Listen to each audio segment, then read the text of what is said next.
बिस्मिल्लाहिर्रहमानिर्रहीम, अस्सलाम वालेकुम। मैं हूं बिलाल अहमद और मैं हूं अरमान साबिर। आपके इल्म में होगा कि पाकिस्तान पीपल्स पार्टी के एक सेनेटर थे, जी हां, मुस्तफा नवाज खोखर साहब। अब वो सेनेटर नहीं रहे और मेरी इत्तला के मुताबिक कुछ ऐसे कुछ हो रहा है कि सेनेटर जो आ रहा है उसका ताल्लुक एमक्यूएम पाकिस्तान से होगा।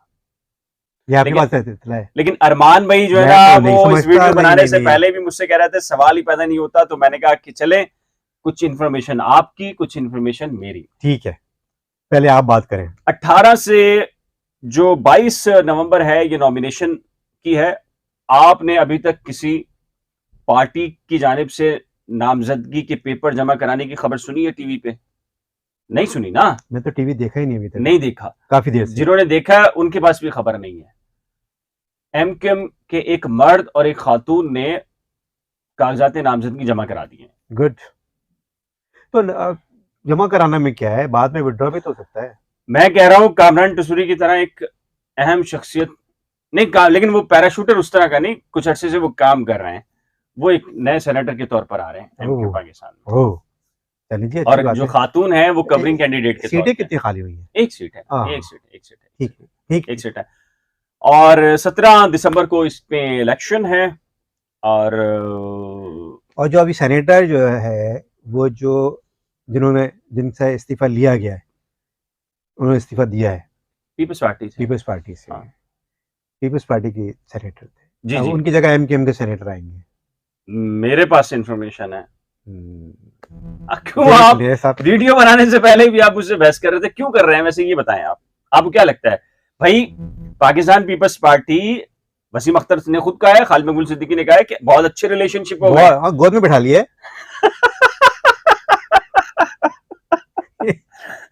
ये क्या बात हुई यार? पार्टीज है, गोद में बिठाने वाला कौन सा मामला है इसमें? लेकिन मेरी इत्तला के मुताबिक बहुत अच्छे रिलेशनशिप हो गए हैं ये वाले, तो अब ये वाले हो गए हैं, तो इसलिए ऐन मुमकिन है, मेरे पास इंफॉर्मेशन है, आप उसको चैलेंज कर सकते हैं। नहीं, बहुत अच्छी बात है कि एमक्यूएम का सेनेटर आ रहा है। भाई, सेनेटर जब आएगा तो दुनिया देख लेगी, जब सूरज चढ़ेगा तो तब नहीं, आपको क्यों शक हो रहा है इस बात पे कि एमक्यूएम का सेनेटर नहीं आ सकता? इसलिए कि एमकेएम पीपल्स पार्टी का सेनेटर गया है और पीपल्स पार्टी का सेनेटर आ रहा है। कौन आ रहा है पीपल्स पार्टी का? तो बता दें। बताएं, आप बताएं फिर हम। अच्छा, ये बताइए कि पीपल्स पार्टी की तरफ से अब तक कागजात नामजदगी किस किस के दाखिल हुए? देखिए, कागजात नामजदगी इतना बड़ा मैटर नहीं होता, वो तो 5 लोग होते हैं, खत्म हो गई। नहीं, बात खत्म हो गई ना फिर।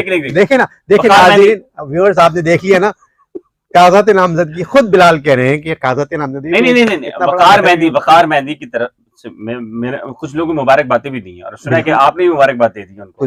इसमें भाई देने में क्या प्रॉब्लम है? लेकिन मेरे पास इत्तला ये है कि एमक्यूएम पाकिस्तान की तरफ से भी कागजात नामजदगी हुए हैं। देखिए, इस वजह से अगर ये म्यूचुअल अंडरस्टैंडिंग होती ना और आप ये कहते हैं कि नहीं वापसी हो जाएगा, आप तो कह रहे हैं इलेक्शन ही नहीं होगा। नहीं, हमने कब कहा कि इलेक्शन नहीं होगा? इलेक्शन, देखिए, इलेक्शन होगा लेकिन की बिला मुकाबला होगा। ये बिला मुकाबला तो फिर इलेक्शन ही नहीं होगा। नहीं, इलेक्शन होता है। सबने देखा कि इतनी भारी भरकम शख्सियत आ गई, उसके सामने तुम ठहर ही नहीं सकते। वकार मेहंदी को इतने बड़ी भारी देखिए, अरे भाई, आप ठीक है, पीपल्स पार्टी जो है वो बहरहाल देखें, पीपल्स पार्टी ने एक तो पीपल्स पार्टी ने एक मामला किया कि जितने भी सेनेटर लिए, इससे पहले खातून भी जो चकवाल से हैं और मुस्तफा नवाज खोखर भी, इन सबके ताल्लुक इनका पंजाब से था, लेकिन इनको सिंध की सीट्स के ऊपर जिताया था। एक तो ज्यादती ये भी है ना कि वो सिंध कभी आते नहीं उस तरह। नहीं, वकार मेहंदी साहब तो वकार मेहंदी होंगे, ठीक है, कराची से ताल्लुक, ग्रास रूट लेवल से नहीं, आए हैं, मैं उनकी बात नहीं कर रहा। हाँ। लेकिन मैं पीपल्स पार्टी ने जब सेनेट के टिकट्स दिए उस वक्त ये ज्यादती तो की ना कि सिंध की सीट्स के ऊपर उनको लड़ाया जिनका ताल्लुक पंजाब से था। मैं उसकी बात नहीं कर रहा, किसी उसकी लसानी उसकी, लेकिन जाहिर है कि जो जहां है ही नहीं उसको उसके हालात का पता ही नहीं है। तो अब बहरहाल एक चीज तो है कि वकार मेहंदी इस तरफ से हैं और एमक्यूएम से कुछ और लोग आ रहे हैं। तो अरमान भाई का कहना ये था कि नहीं, सवाल ही पैदा नहीं होता कि एमक्यूएम पाकिस्तान का नया सेनेटर आ जाए। मैंने कहा कि ना सिर्फ नया आएगा बल्कि मौजूदा क़यादत में से नहीं होगा। कौन हो सकता है? अरमान भाई पहले पूछे, मैं आपको बताता हूँ। होगा ही नहीं तो मैं क्यों पूछूं? भाई, कागजात नामजदगी जमा हो गए हैं, मैं आपको बता रहा हूं। होने दे, अभी आपने कहा है थोड़ी देर पहले, देखे व्यूअर्स फिर वही कह रहे हैं। ये क्या होता है कागजात नामजदगी? नहीं, मेरी इत्तला के मुताबिक आप इसको ये मत समझिएगा कि कामरान टसूरी की तरह कोई आ रहे हैं, मतलब पैराशूटर। तो मैंने कहा था ना। नहीं, लेकिन ऐसा नहीं है। वो कामरान टसूरी साहब की सेकंड एंट्री है, लेकिन एक कोई साहब है, बहुत अरसे से नहीं तो नहीं मुख्तसर अरसे कामरान से। कामरान टेस्टर के बारे में तो मैंने पहले बता दिया था ना कि भैया हो सकता है वो आ जाए ऑडियंस और वो आ गए ऑडियंस और वो आ गए। ये याद तो अब रखिएगा, जो है ये बात तो क्रेडिट है ना? है, क्रेडिट अरमान भाई, नहीं नहीं गोस टू अरमान भाई, क्रेडिट को छोड़े, अभी क्योंकि अभी सबसे बात पहले मीडिया पर सबसे अभी पहले अगर अभी खबर आई बात थी तो करें, यही आई थी, कामरान टसूरी गवर्नर बनने जा सकते हैं, और अरमान भाई ने बता सही हो दिया गई ना था। खबर। हाँ सही। तो फिर अब मैं बोल रहा हूँ जब तो नहीं मान लो ना यार। नहीं, आप भुट्टे बुन रहे हैं यहाँ पे बैठ के। हम यहाँ भुट्टे बुन रहे हैं, हमारी कोई खबर नहीं है। यार ये क्या बात हुई यार। आप बताएं कि हमारी कोई खबर नहीं है, हमारे आज तक कि हमने कोई खबर सही नहीं दी। अच्छा, और अगर ये सेनेटर बन गए तो फिर खाना मेरी तरफ से। चले ठीक है। कहाँ पर? कहाँ पर? आप हारेंगे ना, इसलिए कह रहा हूँ, आप कहाँ खिलाएंगे? अच्छा मैं हारूंगा। हाँ।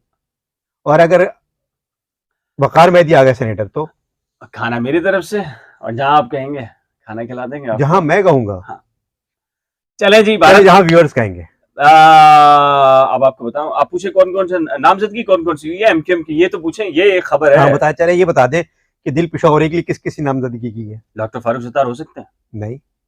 खालिद मकबूल सिद्दीकी साहब, हाँ हो सकते हैं। आमिर खान साहब, हो सकते हैं। और बताएं कौन हो सकता है? और इजहारुल हसन हो सकते हैं, फैसल, और इसके अलावा और कौन हो सकते हैं? नहीं, हम्म, वसीम अख्तर तो मेयर बनेंगे ना, वो तो मुमकिन है मेयर, नहीं वो भी नहीं है। वो अभी तो मेयर के मामले ही हाँ, कटाई में हाँ। चला गया।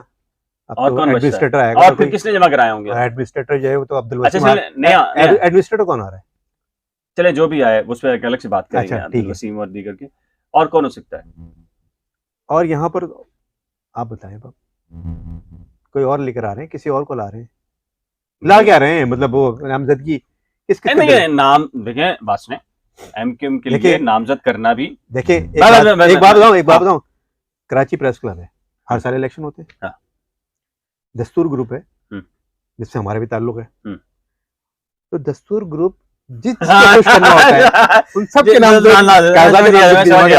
नहीं, ऐसा नहीं है, देखिए बात सुने, देखें एमक्यूएम पाकिस्तान में एक नए खून की जरूरत थी, और एक ऐसा नौजवान, मेरे ख्याल से, मैं समझता हूँ, ये मेरी जाती राय है, आप में से या आप में से, ऐसा नहीं है कि मेरे बहुत अच्छे दोस्तों में से हैं, इस वजह से मैं कह रहा हूँ, तारीफ कर रहा हूँ, लेकिन एमक्यूएम को शायद अनफॉर्चुनेटली बड़ी बदकिस्मती से एमक्यूएम के अंदर पढ़ा लिखा उनसर जो है वो लाताल्लुकी का इजहार कर चुका था, और एमक्यूएम के अंदर उस तरह का एक पढ़ा लिखा एक नौजवान, उसकी शदीद किल्लत है, और उस गैप को पूरा, हो सकता है क़यादत कर रही हो, और इस गैप के अंदर मेरे ख्याल से जो एक नया नाम आया है तारिक मंसूर का, ये वकील हैं तारिक मंसूर, और एमक्यूएम के बेशुमार केसेस इन्होंने पिछले चंद महीने के अंदर से बहुत अच्छे तरीके से फाइट किए हैं, और इवन के इन्हें अदलिया की तरफ से गुड जस्टिस नहीं दिया गया कि भाई आप एमक्यूएम की तरफ से आ रहे हैं, लेकिन इन्होंने अपनी सब कुछ दाव के ऊपर लगाया, अपने दीगर केसेस को भी सेक्रीफाइसेस की, क्योंकि ज़ाहिर है कि अब आप एक पार्टी के जब वकील बनते हैं, 5-6 केसेस लड़ते हैं, तो सब आपको कहते हैं कि यार फलां पार्टी से ताल्लुक हो गया आपका, तो इन्होंने भरपूर तरीके से लड़े, और आज भी इनका ये केस था जो बल्दियाती इंतखाबात को बाख्तियार बनाने निस्बत है, लेकिन मेरी इन्फॉर्मेशन के मुताबिक उनका नाम भी नामजद कर दिया गया है, सही। और एक कवरिंग कैंडिडेट के तौर पर एक खातून भी हैं, लेकिन अगर मेरी इत्तला के मुताबिक पीपल्स पार्टी और एमक्यूएम के माबैन कुछ चीज़ें चल रही हैं गिव एंड टेक की बुनियाद के ऊपर, एन मुमकिन है कि अगर सेनेटर एमक्यूएम का बना दिया जाए तो एन मुमकिन है फिर एडमिनिस्ट्रेटर की सतह के ऊपर या इस तरह की कुछ चीज़ के अंदर फिर पीपल्स पार्टी ले ले, ऐसे ये चीज़ चल रही है। मैं ये कतई तौर पे नहीं कह रहा कि मैं ये बात मेरी सच साबित हो जाएगी, ये गिव एंड टेक चल रहा है, सही है। तो एन मुमकिन है कि पीपल्स पार्टी किसी चीज़ के ऊपर बात मान ले, लेकिन मेरे ख्याल से बात ये हो गई है कि एडमिनिस्ट्रेटर जो है वो एमक्यूएम का होगा, जो ऐलान भी कर दिया गया इसका। कुछ और पॉइंट्स भी हैं। एमक्यूएम का अगर एडमिनिस्ट्रेटर आता है तो फिर यकीनन जो है वो सेनेटर, और सेनेटर की पोस्ट तो अभी आई है एकदम से। हाँ बिल्कुल, वो तो जो खोकर साहब जो है वो गए तो उसके बाद है। चलें जी ऑडियंस, ये तय हो जाएगा चंद दिनों के बाद मेरे ख्याल से कि खाना कौन खिला रहा है। जैसे एक बहुत बड़ी एक तकरूरी है, जैसे वो भी तय होने वाली है। हाँ जी, तो उसके एडमिनिस्ट्रेटर के बारे में बताएंगे आपको कि एमक्यूएम की तरफ से किसको लाया जा रहा है, और फिर इतने अरसे के लिए क्यों लेकर आया जा रहा है। टाइम फिश बल्दियाती इंतखाबात। चले जी, अपनी कीमती राय का इजहार नीचे दिए गए कमेंट सेक्शन में जरूर तहरीक कीजिएगा। एक नए व्लॉग के साथ जल्द मिलेंगे, लेकिन जाने से पहले रिक्वेस्ट है कि जी अगर आपने Arman Sabir vlog current affairs with Bilal और नई खोज को अभी तक सब्सक्राइब नहीं किया या इसमें से किसी एक को भी नहीं किया तो बराए करम सब्सक्राइब वीडियो को शेयर लाइक और बेल आइकन को लाजमी प्रेस कीजिएगा। खुदा हाफिज।